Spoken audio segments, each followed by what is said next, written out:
lazy dude time. We're gonna read some comics. Yes, we're gonna read them. It's lazy dude time. I'm gonna tell you all about it.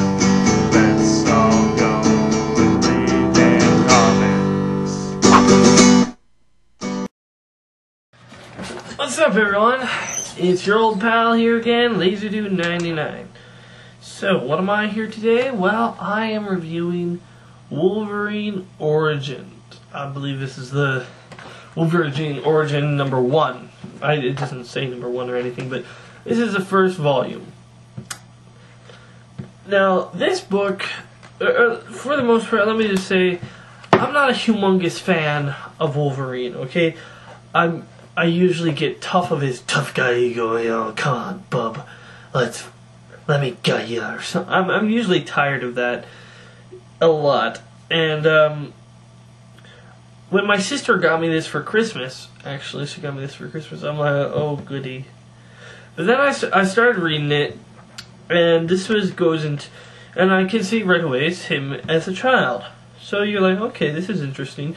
You get to see some of his stuff. So you read about this all along thinking that this is Wolverine as a child.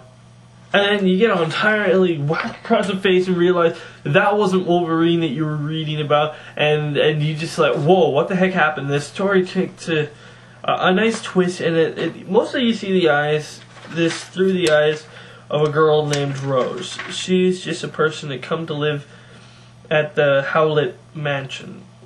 And you see things through her eyes, and she watches all this, and you see him become Wolverine. Not Wolverine, but you see the claws come out, and it's a pretty graphic scene. And right away, like, he gets thrown out of the place, and he starts getting hunted, and Rose has to take him to another place. One thing that they really show here is Canada. Like, this is how Canada was then. It was a beautiful but untamed land. You know, and it's kind of funny to know that Wolverine was born in Alberta, because, you know, that's where I'm from. You know, you could have been in the same area. No, not really. But, this story, you know, I was really surprised at how much I really like this. I mean, because, let me say first of all, there's not a whole lot of action. And I love that this is a Wolverine book without a whole lot of action. Because you think that Wolverine needs to kill some people in a book. But here, when he starts as a kid, when he's a kid, he starts at, you know, he's really quite shy and a little cowardly. You know, he's not the bravest guy in the world, but you see him grow into the role of Wolverine. You see him grow into and you can see that he's becoming what we will eventually be able to read in the comics. There's a character here called Cookie Malone. I hate this character, and I think that's what he was written, so you hate him. He's written so, you know, he wouldn't be a likable character, and they did a good job on that, because I hate him. And you'll hate him too, mostly because he keeps on beating up on Logan. I mean, you know, Wolverine.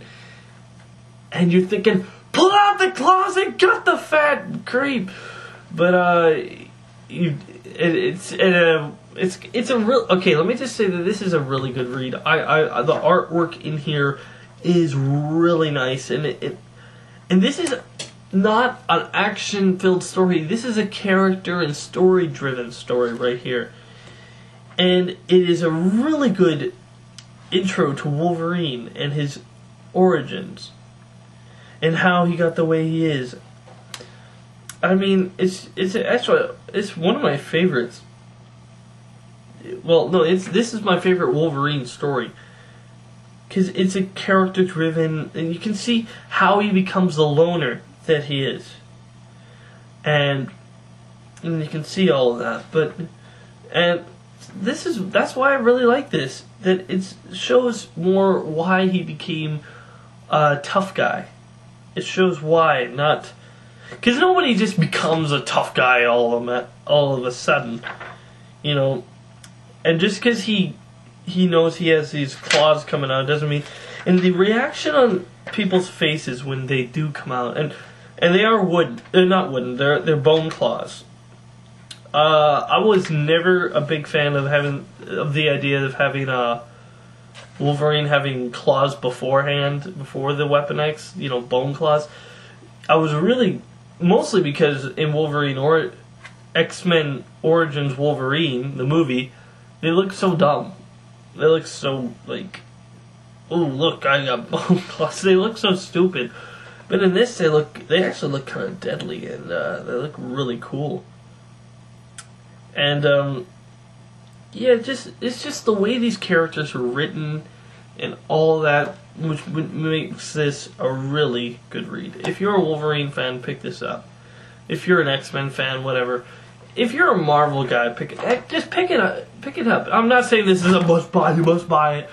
But if you're looking for something for Wolverine that's not just I'm slicing and dicing you, this is the way to go, because it's it's a really good character-driven story.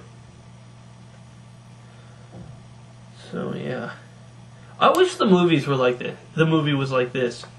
Sure, the movie wouldn't have had a whole lot of action, but it would have made a whole lot more sense. Like in the X-Men Origins Wolverine movie, it just seemed like he was the Wolverine character from childbirth. Like he was, and he was all ragey and Wolverine style right from when he was born. Then he grows up right into it. But in this, it shows more how you can see how he can develop into a character like that, and you can see the patterns and how he wasn't always a grim, and he had happiness in him, and he had his own form of happiness, but it's kind of a tragic story too, but most of all, it's a character-driven story, and that's what I really like about it. So, yeah. Remember, guys. Oh, right. Wait. Before, I have been asked to. The one thing that apparently makes my videos not perfect is that I don't give my stuff ratings. So I am giving these things ratings now. So Wolverine Origins gets gets 8 laser beams out of 10. So remember, if I don't like it, it's not worth it.